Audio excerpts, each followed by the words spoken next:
السلام علیکم ورحمۃ اللہ وبرکاتہ۔ پیارے دوستو، میرا نام ہے دانش اور آپ دیکھ رہے ہیں ہمارا اسلامک یوٹیوب چینل دانش پی وی ڈی۔ پیارے دوستو، آج کی اس ویڈیو میں میں آپ کے لیے قرآن پاک کی بہت ہی پیاری سورہ کو لے کر حاضر ہوئے ہیں۔ سورہ یاسین پڑھنے اور سننے کے فائدے۔ پیارے دوستو، آج کی اس ویڈیو میں آپ لوگ جان کر کے جائیے گا سورہ یاسین پڑھنے سے اور سننے سے کیا طاقتیں اور کیا فائدے حاصل ہوتے ہیں۔ پیارے دوستو، اگر میں یہ کہوں اس سورہ مبارکہ سے آپ کے بڑے بڑے بگڑے کام بن جائیں گے تو پیارے دوستو میرا یہ کہنا بالکل بھی غلط نہیں ہوگا۔ پیارے دوستو، اگر آپ واقعی پریشان ہے، کوئی بھی پریشانی کا حل آپ کو نہیں مل پا رہا ہے اور بہت ہی زیادہ پریشان ہے، آپ کا کئی سال پرانا کام رکا ہوا ہے، تو پیارے دوستو آپ لوگ اس سورہ کو دل سے لگائیے۔ پیارے دوستو، قرآن پاک کی یہ بہت ہی پیاری سورہ ہے، سورہ یاسین۔ اس کو قرآن پاک کا دل کہا گیا ہے۔ آپ لوگ اسی بات سے اندازہ لگا سکتے ہیں کہ قرآن پاک کا اس کو دل کہا گیا ہے، سورہ یاسین کو۔ تو پیارے دوستو، آپ اسی بات سے اندازہ لگا سکتے ہیں کہ قرآن پاک کا دل کہا گیا ہے اس کو۔ اگر آپ لوگ اس کو دل سے لگا لیتے ہیں، اگر آپ اس کو دل سے محبت سے سن لیتے ہیں تو انشاءاللہ تبارک و تعالی آپ کی دنیاوی پریشانی ختم ہو جائے گی اور آپ کی آخرت بھی سنور جائے گی۔ پیارے دوستو، اگر آپ کے کاروبار میں بندش لگا دی ہے، کسی نے بھی آپ کا چلتا کاروبار ڈاؤن ہو چکا ہے اور آپ اپنا کاروبار عروج پر لانا چاہتے ہیں، تو پیارے دوستو اس سورہ مبارکہ کو آپ لوگ اپنے کاروبار کی جگہ پر سن لیا کریں تو انشاءاللہ تبارک و تعالی آپ کا رکا ہوا کاروبار بھی صحیح چلنے لگے گا۔ پیارے دوستو، اگر آپ کے گھر میں کوئی بھی دقت پریشانی ہے تو اس سورہ مبارکہ کو آپ لوگ صرف دل لگا کر سن لیجئے تو انشاءاللہ تبارک و تعالی آپ کی گھر کی پریشانیاں بھی ختم ہو جائیں گی۔ پیارے دوستو، اگر آپ کے اوپر کسی نے بھی کالا جادو کرا دیا ہے، بندش کرا دی ہے، آپ کسی کام کے نہیں ہیں، آپ نے ہر طریقے کی دوا کھا لی ہے، ہر طریقے کا علاج بھی کرا لیا ہے اور کسی سے بھی کوئی بھی فائدہ حاصل نہیں ہو رہا ہے، تو پیارے دوستو اس سورہ مبارکہ کو سن کر آنکھیں بند کر کے اور پانی کا گلاس لے لیں اور رکھ دیں پانی کا گلاس سائیڈ میں، اور اس سورہ مبارکہ کو آنکھیں بند کر کے سن لیں اور پانی کے اوپر دم کر لیں، اس کے بعد اور اس پانی کو مریض کو پلا دیں تو انشاءاللہ تبارک و تعالی اللہ کے فضل و کرم سے، اللہ کی ذات پر یقین رکھ کر اس سورہ مبارکہ کو اگر آپ سن لیتے ہیں تو آپ کی جسمانی، روحانی، آسمانی کوئی بھی بیماری ہوگی تو انشاءاللہ تبارک و تعالی وہ سب کی سب ختم ہو جائیں گی۔ پیارے دوستو، آئیے تو ہم لوگ اب قرآن پاک کی سورہ یاسین کی تلاوت کو سن لیتے ہیں۔ آپ کا کوئی بھی مقصد ہو، آپ اپنے ذہن میں، اپنے دماغ میں مقصد کو رکھ لیجئے، جائز مقصد کو، تو انشاءاللہ تبارک و تعالی آپ کا جائز مقصد بھی پورا ہو جائے گا۔ تو آئیے ہم لوگ سورہ کی تلاوت کو سن لیتے ہیں بہت ہی پیارے انداز کے ساتھ سورہ یاسین کی تلاوت۔ اعوذ باللہ من الشیطان الرجیم، بسم اللہ الرحمن الرحیم، یاسین والقرآن الحکیم انک لمن المرسلین على صراط مستقيم تنازل العزيز الرحيم لتنازل قوما ما أنازل آباؤهم فهم غافلون لقد حق القول على أكثرهم فهم لا يؤمنون إنا جعلنا في أعناقهم أغلالا فهي إلى الأذقان فهم مقمحون وجعلنا من بين أيديهم شدا ومن خلفهم شدا فأغشيناهم فهم لا يبصرون وسواء عليهم أنذرتهم أم لم تنذرهم لا يؤمنون إنما تنذر من اتبع الذكرى وخشي الرحمن بالغيب وبشره بمغفرة وأجر كريم إنما نحن نحيي الموتى ونكتب ما قدموا وآثرهم وكل شيء أحصيناه في إمام مبين واضرب لهم مثلا أصحاب القرية إذ جاءها المرسلون إنا أرسلنا إليهم اثنين فكذبوها وعززنا بثالث فقالوا إنا إليكم مرسلون قالوا ما أنتم إلا بشر مثلنا وما أرسل الرحمن من شيء إن أنتم إلا تكذبون قالوا ربنا يعلم إنا إليكم لمرسلون وما علينا إلا البلاغ المبين قالوا إنا تطيرنا بكم لئن لم تنتهوا لنرجمنكم ولا يسمنكم مما كذبوا بما منا عذاب أليم قالوا طائركم معكم أن ذكرتم بل أنتم قوم مسرفون وجاء من أقصى المدينة رجل يسعى قال يا قوم اتبعوا المرسلين اتبعوا من لا يسألكم أجرا وهم مهتدون وما لي لا أعبد الذي فطرني وإليه ترجعون أتخذ من دونه إلهة إن يردني الرحمن بضر لا تغني عني شفاعتهم شيئا ولا ينقذون إني إذا لفي ضلال مبين إني آمنت بربكم فاسمعون قيل ادخل الجنة قال يا ليت قومي يعلمون بما غفر لي ربي وجعلني من المكرمين وما أرسلنا على قومه من بعد من جند من السماء وما كنا مرسلين إن كانت إلا صيحة واحدة فإذا هم خامدون يا حشرة على العباد وما يأتيهم من رسول إلا كانوا به يستهزئون ألم يروا كم أهلكنا قولهم من القرون أنهم إليه لا يرجعون وإن كنا لما جميع الذين محضرون آيات لهم الأرض مدينة أحيونها وأخرجنا منها حبا فمنه يأكلون وجعلنا فيها جنات من نخيل وعنب وفجرنا فيها من العيون ليأكلوا من ثمره وعمل أيديهم فلا يشكرون سبحان الذي خلق الأزواج كلها مما تنبت الأرض ومن أنفسهم ومما لا يعلمون وآيات لهم الليل نسلخ منه النار فمنهم مسلمون والشمس تجري لمستقر لها ذلك تقدير العزيز العليم والقمر قدرناه منازل حتى عاد كالعرجون القديم لا الشمس ينبغي لها أن تدرك القمر والليل سبيق النار وكل في فلك يسبحون وآيات لهم أن حملنا ذريتهم في الفلك المشحون وخلقنا لهم من مثله ما يركبون وإن نشأ نغرقهم فلا سخر لهم ولا هم يعقدون إلا رحمة منا وعملا إلا حين فإذا قيل لهم اتقوا ما بين أيديكم وما خلفكم لعلكم ترحمون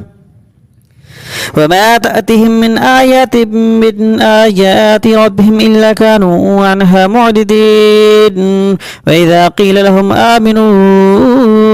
مما رزقكم الله قال الذين كفروا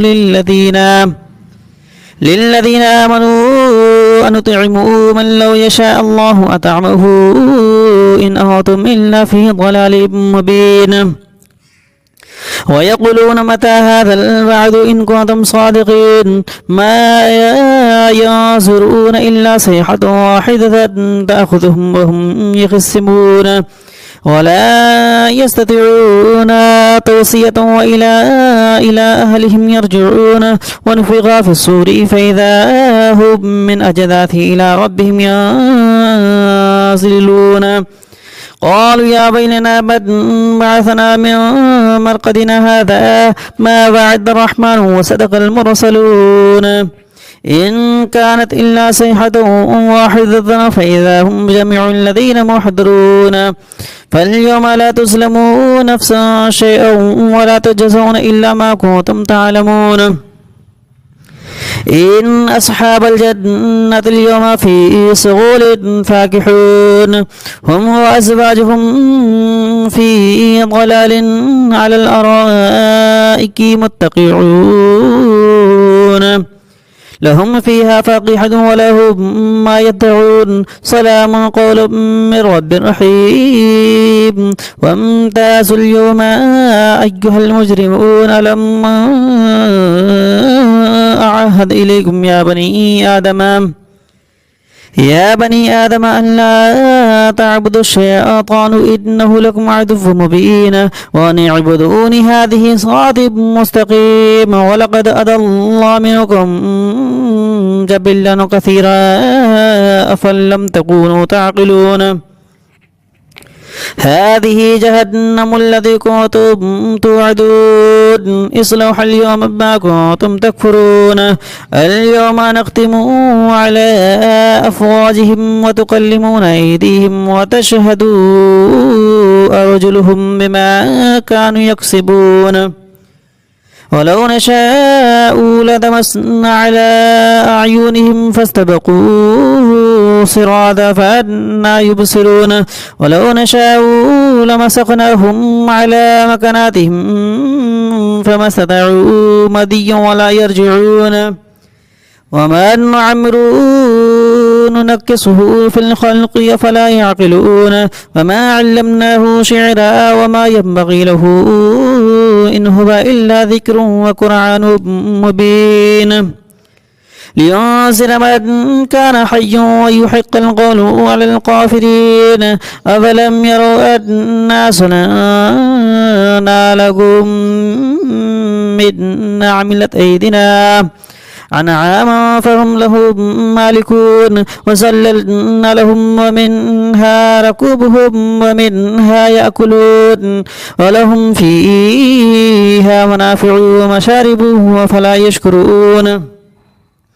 واتخذوا من دون الله إلها ولعلهم ينصرون لا يستطيعون نصرهم وهم لهم جند محضرون فلا يحزنك قولهم إنا نعلم ما يسرون وما يعلنون أولم يروا الإنسان أنه خلقناه من نطفة فإذا هم خصيم مبين وضرب لنا مثلا ونسي خلقه قال من يحيي العظام وهي رميم قل يحييها الذي أنشأها أول مرة وهو بكل خلق عليم خلق العليم الذين جعل لكم من شجر الأخضر نارا فإذا أنتم منهم توقدون أوليس الذي خلق السماوات والأرض بقادر على أن يخلقوا مثلهم بلى وهو الخلاق العليم إنما أمره إذا أراد شيئا أن يقول له كن فيكون فسبحان الذي بيده ملكوت بكل شيء وإليه ترجعون والسافات صفا فالزاجرات زجرا فالطاليات ذكرا إن إلهكم لواحدا رب السماوات والأرض وما بينهما ورب المشارق إنا زينا السماء الدنيا بزينة كواكب وحفظا من كل شيء مدير لن يمسن ولا الملائكة الأعلى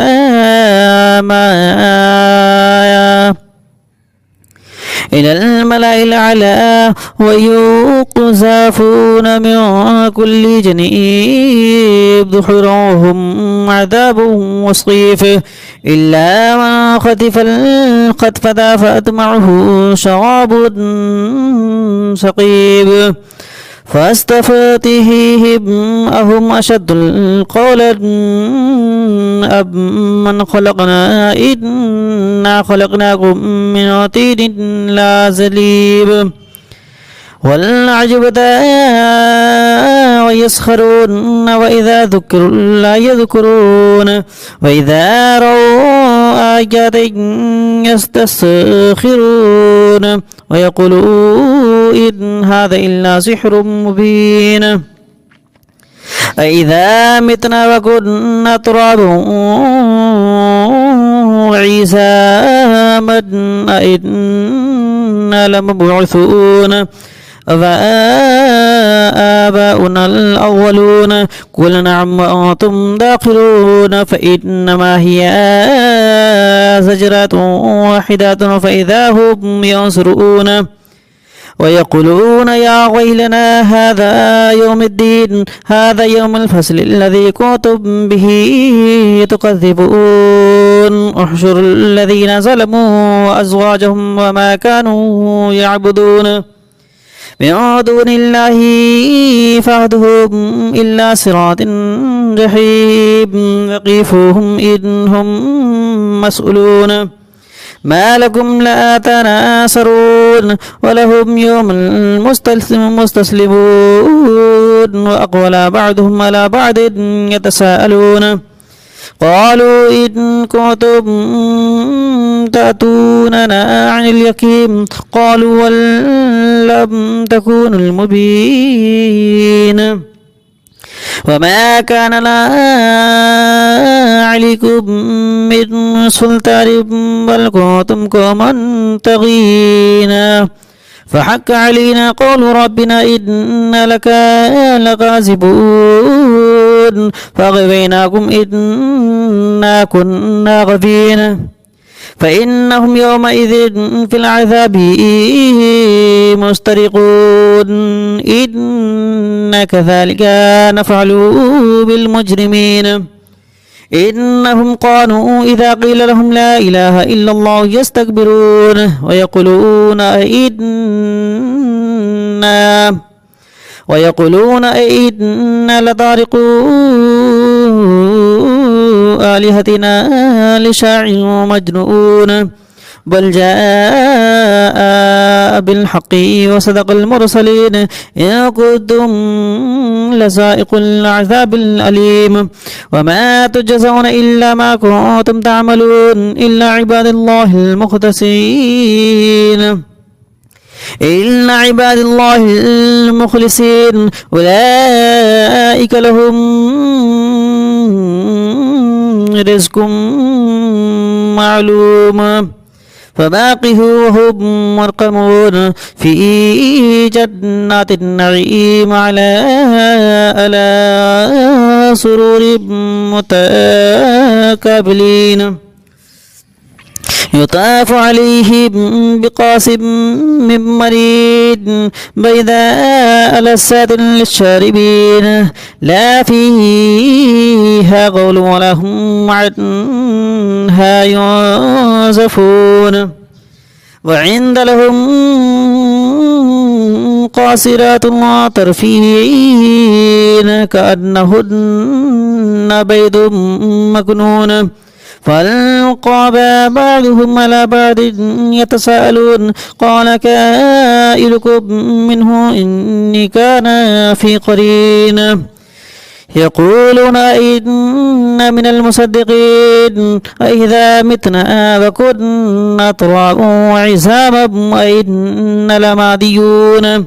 قال هل أنتم مطلعون فاتعلى فراه في سباء الجحيم قال تالله إن كدت لتدرين ولولا نعمة ربي لكنت من المحضرين أفما نحن بميتين إلا ميتنا أولى وما نحن لممسعين إن هذا لهو الفوز العظيم لمثل هذا فليعمل العليمون ذلك خير عروب أم شجرة زقون إن جعلنا فتنة للظالمين إنها شجرة تخرج